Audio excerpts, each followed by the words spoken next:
নমস্কাৰ। পোনপ্ৰথমতে আমাৰ দুৰ্গা পূজাৰ ষষ্ঠীৰ শুভেচ্ছা সকলোকে দিলোঁ। এতিয়ানো পূজা বুলিনো কি ক'ম, পূজা বুলি মোৰ বাবে বিশেষ একো নাই। এটাই প্ৰাৰ্থনা কৰিছোঁ ভগৱানৰ ওচৰত, যাতে জুবিন দাই ন্যায় পাওক, সেইটোৱে বিচাৰিছোঁ। বিশেষ ইয়াতকৈ আৰু একো নকওঁ। কিন্তু আজি মই ভিডিঅ'টো যিহেতু আৰম্ভ কৰিছোঁ, আমাৰ অসম পুলিচৰ গোটেইখিনি বা গোটেই ৰিক্ৰুটমেণ্টৰ যিহেতু ৰিজাল্টৰ ডেট দিলে, তাৰিখ দিলে, কিন্তু আমাৰ অসম পুলিচৰ ABUB ৰিজাল্টটোৰ ডেটৰ কথাহে নক'লে। কিন্তু সেই যোৱাকালি যিটো লাইভ আহিলে, লাইভটোত কিন্তু দুটা কথা আমি বুজিলোঁ, যে হাইকোৰ্টৰ ফালৰ পৰা বাধা আহি পৰিছে আৰু আমি এইটো মাহতে ৰিজাল্ট দিম। এই দুইটা কথাতে বহুত কেণ্ডিডেটে নুবুজিলে, আৰু মুখ্যমন্ত্ৰী মহোদয়ে ঠিকেই কৈছিলে কথাখিনি, কিন্তু এইটো মাহতে ৰিজাল্টটো দিম বুলি যে ক'লে, হয়তো অকণমান কাৰোবাৰ কওঁতে অকণমান অসুবিধা হৈ যাব পাৰে। কাৰণ এইটো মাহ বুলি ক'বলৈ যাওঁতে আজি 28 তাৰিখ হ'ল, 29 আৰু 30 মাজত মাত্ৰ দুটা দিন আছে। এইটো মাহততো ABUB ৰিজাল্টটো দিব নোৱাৰে বা নিদিয়ে। গতিকে সেইটো কাৰণে এইটো মাহত বুলি তেওঁ সেই লাইভৰ হিচাপতে কৈ দিলে আৰু। গতিকে এইটো মাহত যে ৰিজাল্ট দিব সেইটো ভাবি নাথাকিবা। কিন্তু এটা কথা চিয়'ৰ, যে হাইকোৰ্টৰ ফালৰ পৰা এটা বাধা আহি পৰিছে ABUB ৰিজাল্টটোৰ ক্ষেত্ৰত। গতিকে এতিয়া এইটো মাহত ৰিজাল্ট দিব বুলি যিসকলে ভাবি আছিলে, মুখ্যমন্ত্ৰী মহোদয়ে কৈছে যদিনো সেই কথাখিনি টোটেলি পাহৰি যোৱা, যে এইটো মাহতে ৰিজাল্ট দিব। কিন্তু 10 তাৰিখৰ ভিতৰত ৰিজাল্ট দিয়া হ'ব অসম পুলিচৰ গোটেইখিনি পদৰ। 10 তাৰিখৰ পৰা 20 তাৰিখলৈকে গোটেই 30,000 40,000 যিমানে নহওক, 10 তাৰিখৰ পৰা 20 তাৰিখলৈকে 20 অক্টোবৰলৈকে ৰিজাল্ট কণ্টিনিউ দিয়ে থাকিব। কিন্তু ABUBৰ ক্ষেত্ৰত মই পুনৰবাৰ কৈছোঁ যে বাধা এটা আহি পৰিছে হাইকোৰ্টৰ ফালৰ পৰা।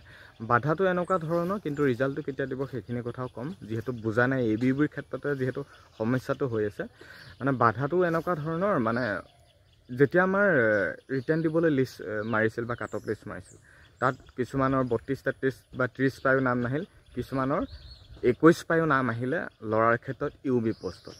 এতিয়া কিছুমানে আকৌ কালি কমেণ্ট কৰি আছে বা চৰ্চা অব্যাহত তেওঁলোকে কৰি আছে আৰু, যে তেওঁলোকে কি কৰিছে, যে আমি কষ্ট কৰিছিলোঁ কাৰণে আমি ৰিটাৰ্ণটো দিব পাৰিলোঁ, তহঁতে হাইকোৰ্ট কৰিবলৈ কি হ'ল। এতিয়া 21, 22, 24, 26ত যিসকলে ৰিটাৰ্ণত বহিব পালে মানিছোঁ, বাকী 30, 32, 33 পোৱাসকলে ৰিটাৰ্ণত বহিব কিয় নাপালে? তেওঁলোকে কি কষ্ট কৰা নাছিল নেকি? ইয়াত পইণ্ট বহুখিনি কথা মন কৰিবলগীয়া বিষয়। কিছুমান ছোৱালীৰ হয়তো একেবাৰে পোষ্ট নাছিল, কিন্তু তেওঁলোকক দৌৰাই দিলে। গতিকে এনেকুৱা কিছুমান খেলি মেলি, য'ত নেকি কেণ্ডিডেটসকলে নিজে ফেচ টু ফেচ যিহেতু প্ৰমাণ পালে, সেইকাৰণে হাইকোৰ্ট কৰিলে। আৰু হাইকোৰ্টৰ ফালৰ পৰা আপডেট কি আহিলে, ৰিজাল্টটো মানে এটা বাধা আহি পৰিলে ৰিজাল্টটো দিয়াৰ ক্ষেত্ৰত। কিন্তু কি বাধা আহি পৰিছে গম পাইছে হাইকোৰ্ট, বা এই ছেকেণ্ড লিষ্টৰ সন্দৰ্ভতে। ছেকেণ্ড লিষ্ট বা এডিশ্যনেল যি এখন লিষ্ট এখন দিলে, কিন্তু যি হিচাপত কেণ্ডিডেটে বিচাৰিছিলে সেইটো হিচাপত নাপালে। কিন্তু কালি যিসকলে কৈ আছে যে আমি কষ্ট কৰিছিলোঁ কাৰণে পাইছোঁ, তহঁতে কষ্ট কৰা নাই কাৰণে পাইছোঁ, এই কথাখিনি যে কৈছা বহুত ভুল কৰিছা। হয়, কষ্ট সকলোৱে কৰে, কিন্তু এনেকুৱা হ'ব নালাগিছিল যিখিনি আমি হাইকোৰ্টৰ মজিয়ালৈ কেছটো গুচি গ'ল। কিন্তু এতিয়া বিশেষ কি একো নকয়, হাইকোৰ্টত কি পইণ্ট আছে নাছে সেইখিনি কথাটো আমি গম নাপাওঁ, মুখ্যমন্ত্ৰী মহোদয়ে জানিব। তেওঁ কৈছে যে হাইকোৰ্টক সন্তুষ্টি জনাই বা সন্মান জনাই আমি যিমান পাৰে খুব ৰিজাল্টটো সোনকালে দিব। কিন্তু ৰিজাল্টটো কেতিয়া দিয়াৰ হিচাপত যদি ABUBৰ কথা ক'বলৈ যাওঁ, কিন্তু আমাৰ 10 তাৰিখৰ আশে পাশে আমাৰ ABUBৰ ৰিজাল্টটো আহি যাব। যেনেকৈ আমাৰ অসম পুলিচৰ SI বা গ্ৰেড 4 কামাণ্ডো বাকীখিনি পদৰ যেনেকৈ ৰিজাল্ট আহিব, ঠিক তেনেকৈ আমাৰ ABUBৰ পদৰো ৰিজাল্ট আহি যাব। কিন্তু এইটোত নাভাবিবা যে গোটেইখিনি কেঞ্চেল হৈ যাব, কিবা হৈ যাব, তেনেকুৱা নহ'বগৈ। কাৰণ এটা ৰিক্ৰুটমেণ্ট কেঞ্চেল কৰাটো ইমান ইজি নহয়। গোটেইখিনি মুখ্যমন্ত্ৰী মহোদয়ে কৈছে যে গোটেইখিনিক আমি সন্মান সহকাৰে কাম কৰিম, মুঠতে ইমানেই আৰু। বিশেষ ইয়াত চিন্তা কৰিবলগীয়া একো নাই। যিসকলে ৰিটাৰ্ণ দি থৈ যায়, তোমালোকে এটাই প্ৰাৰ্থনা কৰা যাতে তোমালোকৰ নামটো আহক, আৰু নামটো আহিব, বহুতৰে নাম আহিব, সেইটো চিয়'ৰ। ইমান ভয় কৰিবলগীয়া বিষয় নহয়। বাকী যিসকলে যুঁজি আছিলে কেছটোত, যিসকলে লাগি আছিল, তেওঁলোকেও হতাশা হেৰুৱাব নালাগে যে হাইকোৰ্টৰ ফালৰ পৰা কিবা এটা পজিটিভ ৰিজাল্টো তেওঁলোকৰ হৈও আহক। গতিকে মই সকলো হৈ ক'ব লাগিব, মানে কাৰো হৈ মই একপক্ষীয়ভাৱে কথাখিনি ক'ব নোৱাৰোঁ। মই সেইকাৰণেই ছেকেণ্ড লিষ্টৰ সন্দৰ্ভত মই তেনেকৈ মাতাও নাছিলোঁ, আৰু য'ত নেকি মোক কণ্ট্ৰভাৰ্চিও কৰালে এটা সময়ত। মই মানিছোঁ, কাৰণ মোৰ একো ভুলো নাছিল। মই কাৰো সৈতে ক'বও নোৱাৰোঁ। ছেকেণ্ড লিষ্ট লাগে বুলি যদি মই চিঞৰি উৎপাত কৰি থাকোঁ, পিছত মোক পাছৰ মোৰ বেকগ্ৰাউণ্ড কি হৈ যাব নিজে গম পাইছা আৰু যদি নালাগে নালাগে বুলি কৈ থাকোঁ সেইফালেও বিপদ সেইকাৰণে মই সকলোৱেহে মাত মাতিব লাগিব গতিকে আমি যিটো বিচাৰোঁ চৰকাৰে যিটো হিচাপত কৰিছে সেইখিনি হিচাপত আমি সন্মান জনাই সন্মান সহকাৰে ভিডিঅ'সমূহ আপলোড কৰি আছোঁ যিটো লিগেল বা যিটো প্ৰচেছত কথাখিনি মুখ্যমন্ত্ৰী মহোদয়কে আমি সেইটো হিচাপতে কথাখিনি যিমান পাৰোঁ ক'বলৈ চেষ্টা কৰোঁ ইয়াত হয়তো অফিচিয়েলিভাৱে কি হয় নহয় তোমালোকে গম পোৱাই কিন্তু অফিচিয়েলিভাৱে হ'বলৈ এইটোৱে গৈ আছে যে 10 তাৰিখৰ পৰা 20 তাৰিখৰ ভিতৰত অসম চৰকাৰ প্ৰায় 30-40 হাজাৰ পদৰ ইটোৰ পিছত সিটোৰ পিছত সিটোৰ ৰিজাল্ট আহিব কিন্তু ABUB ৰিজাল্টটো সেইখিনি সময়তে আহিব এতিয়া ইমান চিন্তা নকৰিবা এতিয়া পূজাৰ সময় সকলোৱে দেৱী দুৰ্গাৰ ওচৰত প্ৰাৰ্থনা কৰা যাতে ৰিজাল্ট ভাল হওক সকলোৱে কৈছোঁ যাতে হাইকোৰ্টত যদি কিবা তোমালোকে কিবা নাম দিছিলা তোমালোকৰ ফালেও পজিটিভ আহক যিসকলে ৰিজাল্টক লৈ অপেক্ষাৰে বাট চাই আছে তেওঁলোকৰ যাতে নাম আহক সকলোৱে এটা প্ৰাৰ্থনা কৰা